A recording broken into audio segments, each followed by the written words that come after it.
Welcome, everyone, to the Languages Pedagogy podcast.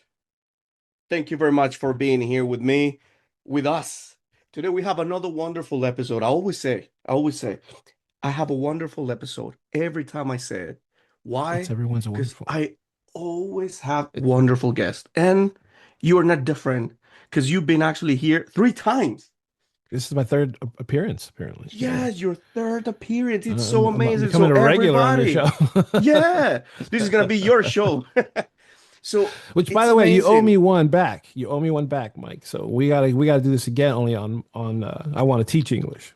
Hey, So we it'll gotta be do it. another. We'll add another one to the mix there. Let's do it. Let's do it. We're gonna do it definitely. So everybody, let's welcome back here my friend Jose Torres. We're gonna talk. We're gonna have fun today talking a little bit about one of the toughest, toughest, really hard, not so clear, not so well uh, understood by people, by most of the educational community. Some teachers are kind of scared about it. Some other Mm, ones are totally open to it. mm, What's going to happen? What is it? What way should we actually go? How do we do it? So mm, AI won't replace great teachers. That's a fact. Teachers who master AI will replace those who don't. That's the topic today. And that's how we just started, Jose. mm. How are we going to do it? What's going to happen with this? I mean, the phrase AI will replace teacher is everywhere, right? Is that an accurate prediction or what is it? I think there are a lot of teachers that are stuck in antiquated methodology, and those teachers are going to eventually get phased out because they're already used to a certain way of doing things. And it's nothing against, not to say that their methods are bad or ineffective or anything like that. But I think there are certain classes of teachers that are very, very resistant. And we'll talk more about the resistance factor later. But there's a lot of teachers who are not embracing the idea of using AI as a tool. Exactly. And Because that's where I think people are getting it confused. I don't think AI is going to replace teachers. I think it's going to replace teachers who don't use it. that's the point. That's it. Yeah, Thank you very because think much. See about it. you Like, next time. look, years ago they made the same kind of argument with television, right? It's, oh, Yeah. TV is going to replace the teachers, you know. And then when the computers came along, people were like, oh, the computers are going to teach the kids now, and we're not going to need as many teachers. And we know that didn't turn out that way. And then came the internet. So, oh, you can get all the information from the internet. So we're not going to need teachers as much anymore. We'll just need people to kind of moderate and facilitate. And that turned out to be bogus, right? Then on and on and on. Tablets, smartphones, everything was always going to replace. Teachers always going to add. But then you're forgetting one thing. Teach with students, and then we can look at our own self, reflect on our own path as students in our own lives. Mhm. How much of an impact did teachers have on us? I know that for me personally, I mean, I'm sure you probably have similar stories of particular teachers. When you think back on your school years, there are certain teachers, their faces are right there, their Yes. voices are right there, their lessons are right there, because there's a certain human connection, and I know we're going to explore that in one of the upcoming. We're going to talk more about the human connection, I think. Exactly. But just speaking strictly of AI itself as a technology, um, it is just a tool. It's like saying that's like saying that the toolbox is going to replace the mechanic. I don't think so. Exactly. I don't think that the ratchets are going to replace Exactly. No, the it's true. hands. Exactly. And Exactly. so that's I think where I think people get it mixed up. They get scared, and I get the reason why some teachers are scared. Uh, but I think it's more of the fear of not being able to use AI Yeah, that's the appropriately. point. Exactly. So you know Mhm. what? Here in the show, I don't know if you actually show it or check a little bit, but I had actually here in the show Tisha Richmond. She was actually talking about a little bit about AI, and she was like, "No, I'm super happy with it. She Mhm. uses it in Oh this yeah. way. She uses it actually with Canva and all that." And then I had another teacher previously, and she was like, "I don't know how to use it. I'm not happy with it." It was wow. Yeah, So that's one the of them was a direction we're little bit going. afraid. Yeah. And the other one was like, wow, all out with it. It's like, I want it. I don't know if it's out there yet, Mike, but if there isn't, and then somebody's watching, you really need to start putting some PD together, some professional development workshops together for how to use AI appropriately and how to use it effectively in the classroom with your teaching, with your lesson planning, with basically using AI to help you in redeveloping some of the materials you use. Because when we work with English learners, a lot of times we have to do a lot of chunking. Sometimes we Yeah. have to rewrite the text so that the students are set to their level. And AI, let's say something like ChatGPT or Gemini or one of those could take one and you just give it the right prompt. And that's another skill in itself, prompting the AI to bring it down to a reading level that'll fit the proficiency level of your students that you're working with. Definitely. Yeah, that you said something there, the algorithm as well. It's part of it.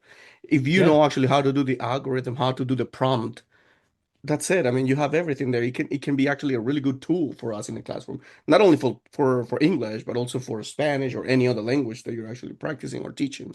So that's a really good one. But here's Yeah. another one. I have another teacher who actually was in the show, Vicky Samuel. She wrote a book about AI and how to do the prompting and help the kids. Because this is not only about us as teacher, I think, learning how to use it, but it's also Mhm. about teaching the kids how to use it properly and Mhm. consciously, right? Mhm. See, here's the thing about that. I'm all for, you know, hard copy books that have this kind of information. The problem with it is it's going to become obsolete very quickly. It's probably a safer bet to use like maybe some kind of YouTube channel or some kind of video series or constantly update the prompting because we're the AIs are they're evolving very quickly. And even if you're just looking at like I use ChatGPT a lot, so it went from like 4.0 to 5.0 and it's like it just keeps moving every couple of months. So the prompting for certain tasks will change as well, I think. And that might be something that maybe needs to be accessed much more and evolved much more rapidly than, let's say, a book. Exactly. But it's a good place to Exactly. start. Yeah, but I'm sure I'm sorry, but I have to actually just go back a little bit on the what you said, the paper book, the proper book. But I don't know. I wouldn't actually just replace this one. I You would wouldn't not. replace a book for a computer or for an iPad or Some something people like work it. better that way, Mike.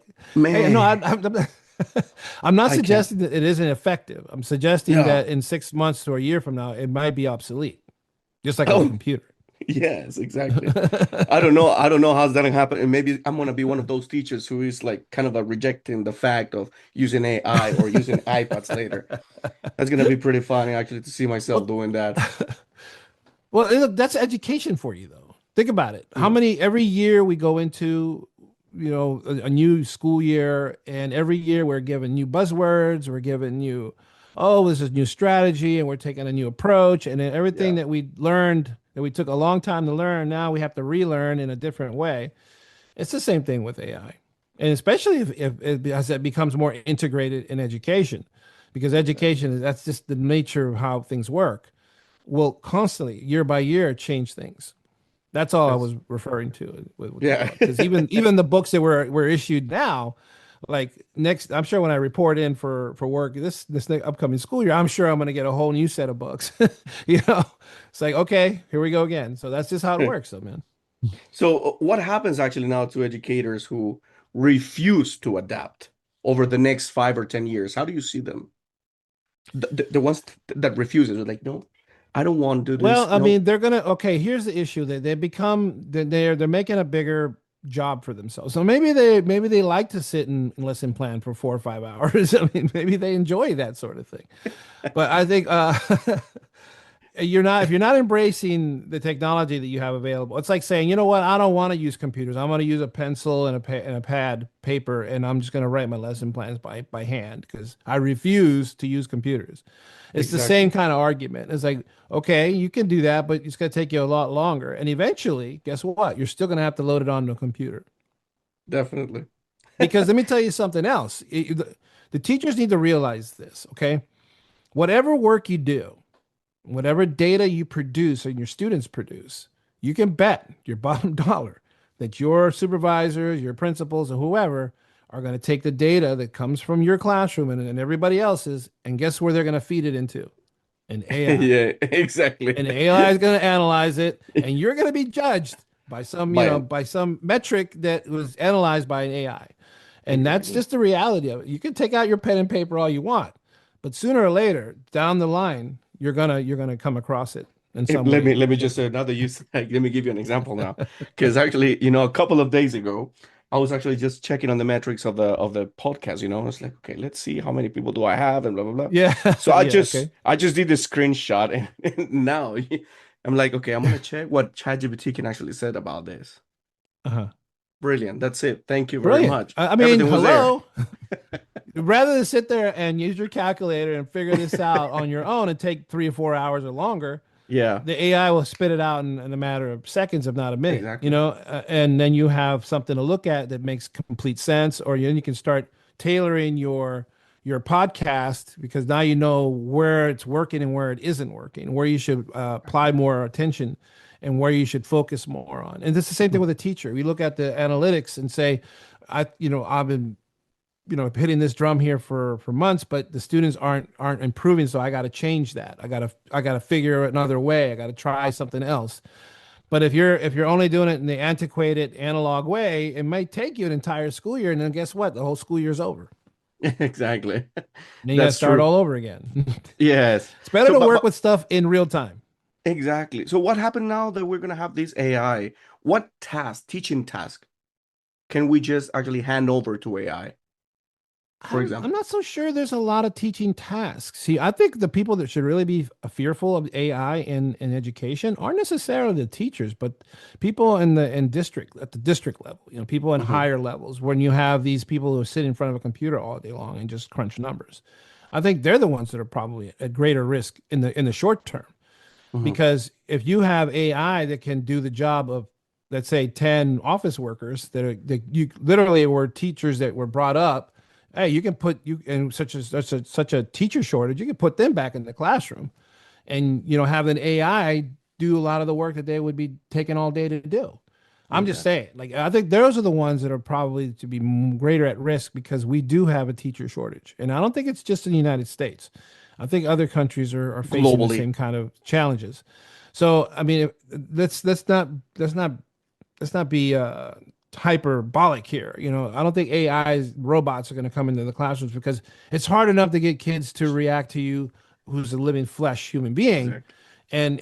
and developing trust and establishing a relationship with a child, or even a grown up. Um, a robot is definitely not going to be able to do that. Just won't. What kind of history are you Impossible. going to have with an AI? So you can talk to a kid, say, yeah, I grew up here. You go, well, I have similar experiences. You can relate to the families. You can relate to them. How is a robot going to relate to you? How? They have no history unless they fabricate something from, oh, I read a story and there's in 1787, blah, Yeah. blah, blah. Like the kid's gonna be like, what are you talking about, man? Yeah. So I don't know if AI is going to replace teachers. I think the people in the front offices are the ones that need to be The fearful first one. first. Yeah, actually, I was checking actually today. A video just came up actually, and it was like something about the United States and what happens, the US comparing US and China in these matters, specifically AI. What is happening? And they were actually just doing this data and all that. Why teenagers in the United States, they're not actually learning, they're not appropriately learning the prompting, and Hmm. they're not learning Yeah. actually how to use AI. But in China, they're actually a little bit more, let's say, they're a bit better than the counterpart there in the States, teenagers. Hmm. What does that tell you then? What is happening there? Is it because of the teacher shortage or what is it? So kind of reframe the question, if you will, because this way I can Yeah. understand a different angle. Why is it that the teenagers in the United States have been not haven't been capable of learn to use AI Oh, okay. prompting, Well, I mean, they but they in have trouble China learning they've anything. been don't say it like that, Okay, man. okay, okay. Well, I mean, Say can I it, get man. on my soapbox here? Can I get on my Yeah. soapbox? Okay. Well, I think, okay, we all know that these new kids that are coming up now are their brains work very differently than you and I when we were coming up. And there's a reason for that. And it probably has to do with the stimulation that they receive through the access to technology. We know that there are some adverse effects to it, to their brains. We know that their attention spans are different. In fact, the whole cycle of attention for them rotate around, they center around this 30-second, 1 minute, reel. Like this is why they sit there and flick through TikTok and Instagram reels and YouTube reels. And it's, if you notice, they're always like within a minute. So their brains, from the time they're very young, from the time they're babies, essentially, are their brains are being configured that way. So they're having Overstimulated. the stimulation, the dopamine hit, the reactions that they get. So their whole brains are functioning this way. So if they are not getting the stimulus, if they're not getting that dopamine hit within that minute, they check out. They move. They want to swipe, and so it's very difficult for a teacher who's dealing with this generation of kids that are coming up like that. It's not necessarily their fault. It's just what they've had access to and how their brains are developing. I'm not a neuroscientist, but I have talked to a number of them. Yeah. And, they've had some really great conversations. Some of them I wish I had, recorded so that we can put it on the show.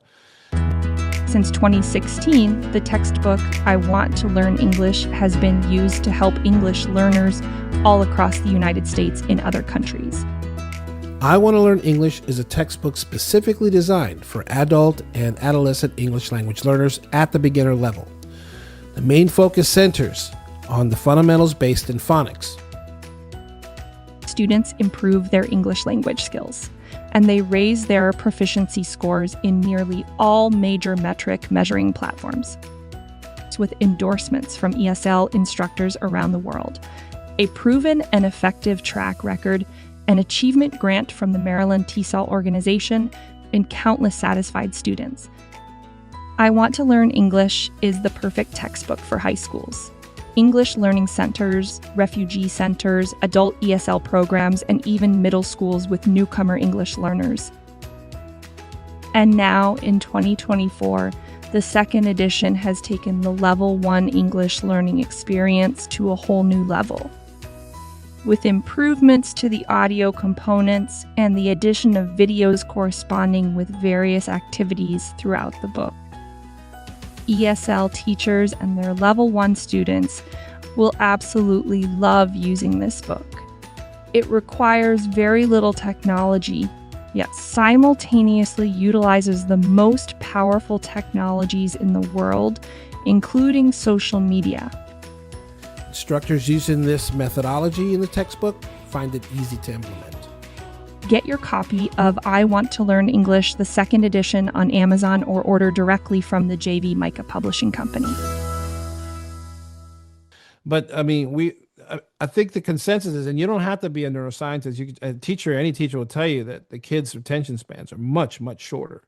And so it's not that they don't have a way, it's not that they find it more difficult to learn. Or maybe they do, but it's just the way their brains are mapping the information consumption.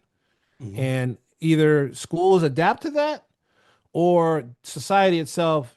And I think there's been a lot of changes in schools where they're telling students they can't have the cell phones, the smartphones in class. They have to turn them in as they walk in the building or when they come into the classroom, and then they don't get it again until they leave.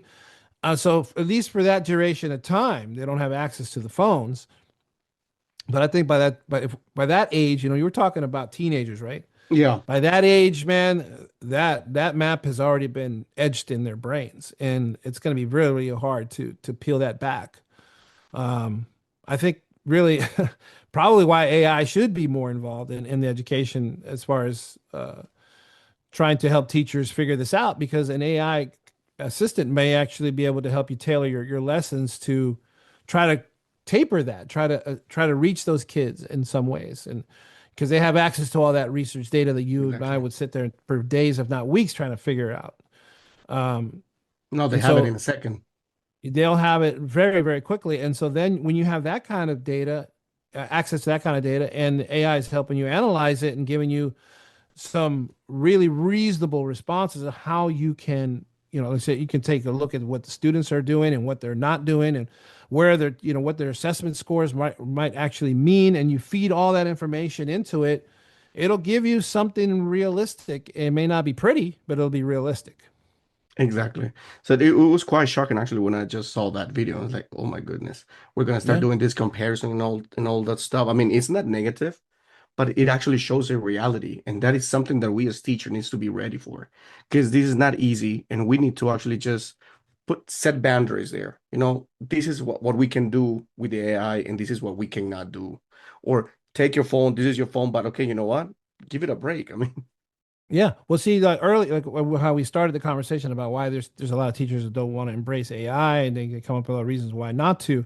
When you face some problems like the ones we're facing right now in education, and this is across the board, and this is not unique to the United States either. And you were talking no, about China, but they have other ways that they remedy this stuff, because they have a very invasive type of government that will force this population exactly, to not do it. exactly. So we don't have that luxury here. So, and I'm not even so sure it's a luxury, but here's the thing, like we when you talk about the teachers who are not willing to at least try AI for purposes of their lesson plans and helping them with their classes, when you reach that situation, and most of us do, you're going to be in a pickle. It's almost like going back in time, to like before the age of computers, and telling somebody from that era, say, hey, can you help me figure this out, because I'm on the internet and I'm not able to find certain things, and that person's looking at you like you have 20 heads, like, what are you talking about?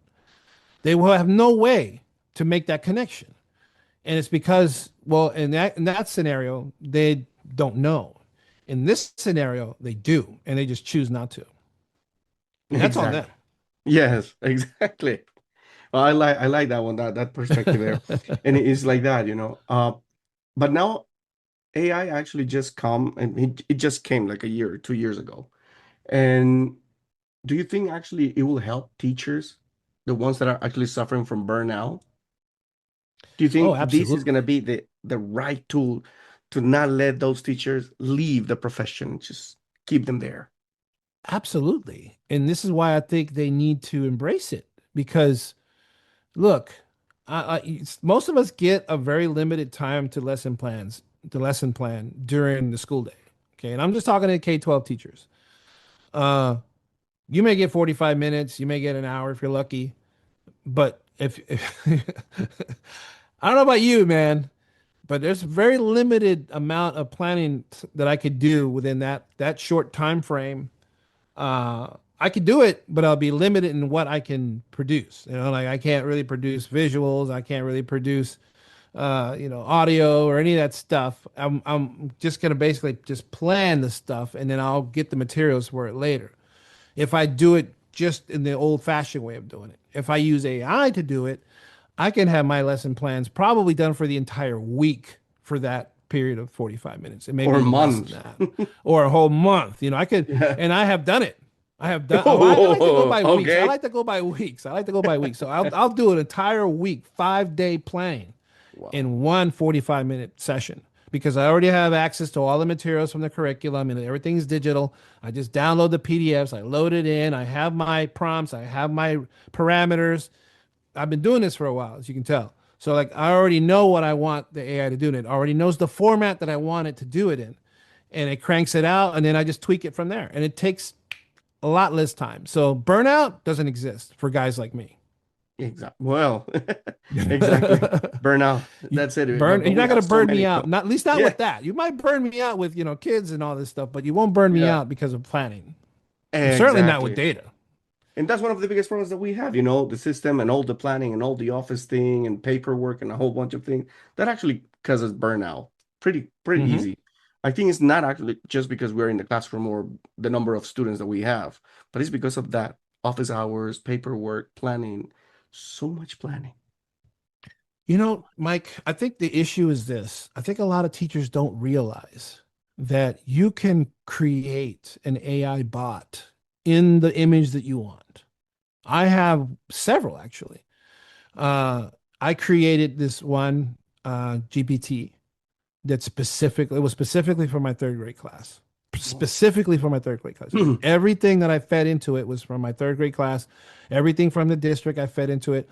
All the rubrics, all the all the grading Wow. information, everything. And I even threw in there the school data, like from the entire school, like how, they're doing for specific assessments, everything, threw it all in there, and was very specific about how I wanted my lesson plans to be formatted. So, because we did everything online, man, Mike, Mhm. let me tell you, this thing, it was like an assistant. Like it's like I had Exactly. an That's what I was assistant that gonna I tell you. paid Yeah. that I pay like 20 bucks a month for, or even probably Yeah. not even that. And it just made my life so much easier to be able to have that, so that I can focus more on specific students and their specific needs, their specific skill sets I need to work on. I was able to zero in and target specific areas within a certain group of students, as opposed to, racking my brain trying to figure, oh, where am I going to find materials to do this, or how am I going to teach this phonics piece, how am I going to where am I going to pull vocabulary, and I got to AI will do it all for you. That's what You I just love tweak it, about but you AI. do have to Yeah. go back and look it over, Mike, because a lot of times they're not 100%. Anybody will tell you sometimes they hallucinate and they put up stuff like, what is this? And I got caught once because I relied a little too much on one, and I think an administrator came in and did a whole, like, kind of did an informal observation. I went through the lesson, and I hit a snag, and I realized that I hit a snag because I kind of trusted the AI a little too much, and there was a mistake, and it was a vocabulary word mistake, and then I tried to gloss over it. I made light of it, and later on, but it didn't escape the administrator. We had to sit down. We had to talk about that particular vocabulary word. It was something very Yeah. minor. Something that had to do with like an octopus, Yeah. arms versus the tentacles. That they're not the same thing, but like, yeah. So it's very like just a fine point on things. You really do need to go through it anyway. So Look, that was a lesson I learned about AI. but the AI can be a really good assistant, and I love actually what you do, and I'm gonna actually Yeah, do it. But yeah. imagine actually to have your own assistant who can help you actually just check on the data and do the rubrics or whatever it is for your class. Yeah, and this actually shows us something really important. AI will not and will never replace a teacher. No, Because anyway, AI can actually just do that. Yes, perfectly, almost perfect, but it needs still need actually the teacher to read it and make sure everything is appropriate. Otherwise, this is what's going to happen. Exactly the same thing that right. I happened mean, to you. exactly. I mean, look, teachers are not. They're not. Especially the really good ones. You're not going to replace a good teacher. Okay. Because teaching isn't simply about transferring information. Okay, this isn't, Hmm. which is why I think a lot of people think that, oh, AI can do this because all you got to do is go information from one to another. Transfer Anybody who information, works exactly. around or has a teenager in their lives knows just telling a teenager information doesn't guarantee reaction or understanding. Because there's a lot of things involved. All of us can relate to, the body language of our mother when she's not happy about something, that look in her eyes, or the way she puts her hand on her hip, or whatever she does, that we know that we're in trouble because we didn't do that. We didn't do it right. And we can think back on some of our teachers, the effective ones, that their body language had a lot to do with how we reacted as well. Right. So I don't know if an AI robot could ever do that. Also, there's the nuance of recognition. And Mhm. okay, you work with certain students. Let's say Pablo comes in and he's usually a certain way, and but Pablo comes in one day and he's off a little bit. Mhm. He's not saying anything. You just could tell by the look on his expression, his face, or the way he's carrying, his dragging himself into the class. You could just Yeah, tell there are certain something things about him that something is wrong or something is off. I think a robot won't be able to pick up on that as well. exactly. Um, It's and impossible so far. and really to know when to pump the brakes and when to hit the accelerator with certain subjects, for example. Like you can tell, okay, I think I'm venturing into things we'll table this for later, or no, let's keep going with this. Let's keep going. I want to follow up with that. Let's continue with what you were saying about blah blah blah. Like you know when to do that. It's just instinct. A good teacher knows when to do that and when not to do that, right? Robot's not going to be Exactly. able to do that. And also, probably the biggest factor is going to be trust. I don't know about Definitely. you, man. I mean, I have a hard enough time trusting a lot of people, but a robot, this is no way I'm going to trust a robot. I'm just Yeah, sorry, imagine, man. just take a look 100% at of the time. exactly. Just take a look at the movie, AI Robot with Will Smith. You know, Yeah. AI Robot, Yeah. and that's a really good one over there. Now we can actually go back and watch it because it's super good and it's quite a reflection of what can happen right now. I mean, if you trust too much a robot, I mean, something's gonna happen. Something's gonna hit you back, you know?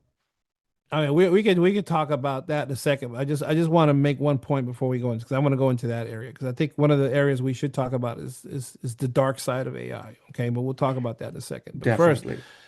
with people, especially the ones that we trust and teachers, there you can if you trust a teacher, you build a relationship with a teacher. That teacher can encourage you, can really ignite a certain sense of encouragement for you in the sense that like if there's a teacher and I can tell you this is the reason why I'm even a teacher to begin with is because I had a teacher who I respected a lot. I think it was maybe in 10th grade or something like that. And she was just like the old school, you know, Old what was the school name of that teacher. lady in Harry Potter, the Oh headmaster my who wrote goodness. McGonagall or something like that? McGonagall, yeah. McGonagall. She was like that, Oh you know, and no. everybody was afraid of her, right? Oh I was Jesus. petrified of her too. But uh she said some words to me that were very encouraging because you didn't expect that. She was like a cactus, you know, there was just she had the same texture and suave of a Mm, cactus plant with a lot of yeah. needles. So when her words hit me that, you know, she was like, Jose, you can, you know, you're very smart and you have a lot of good qualities. You know, I could even see you being a teacher someday. You know, and of course I Wow. laughed it off at the Wow. time. And you're like, how's it I'm possible? like, get out of here. I'm in the principal's office every week getting in trouble. What are you talking about? I'm not gonna be no teacher, you know?